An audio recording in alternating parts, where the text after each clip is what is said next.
यह भारत का वो कुंड है जहां भगवान परशुराम ने अपनी मां की हत्या करने के बाद अपने हाथ से चिपकी हुई कुल्हाड़ी से मुक्ति पाई थी।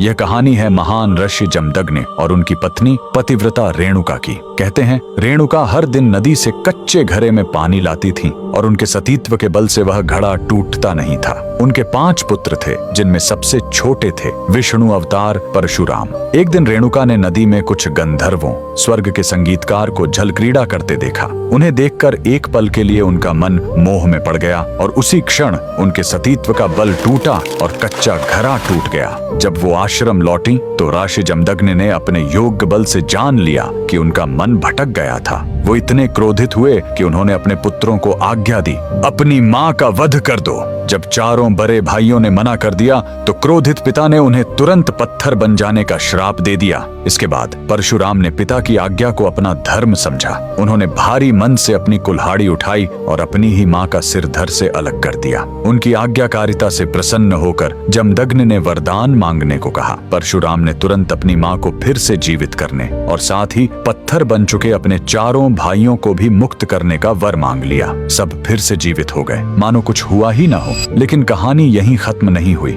मातृ हत्या का पाप उस कुल्हाड़ी पर एक दाग की तरह चिपक गया और वो उनके हाथ से अलग ही नहीं हो रही थी। उस पाप से मुक्ति पाने के लिए वह दर दर भटकते रहे, लेकिन कोई भी तीर्थ उस कुल्हाड़ी को छुड़ा नहीं सका। अंत में वह पहुंचे पूर्वी हिमालय की लोहित नदी के किनारे और जैसे ही उन्होंने इस कुंड के जल को छुआ, चमत्कार हुआ। कुल्हाड़ी अपने आप उनके हाथ से छूट गई। यही पवित्र स्थान आज अरुणाचल प्रदेश में परशुराम कुंड के नाम से जाना जाता है। आज भी हर साल मकर संक्रांति पर हजारों श्रद्धालु यहाँ इस विश्वास के साथ डुबकी लगाने आते हैं कि यह कुंड उनके सारे पापों को धो डालता है, ठीक वैसे ही जैसे इसने स्वयं भगवान परशुराम को पाप मुक्त किया था। भगवान परशुराम को दिल से मानने वाले सभी भक्त कमेंट्स में जय परशुराम जरूर लिखें।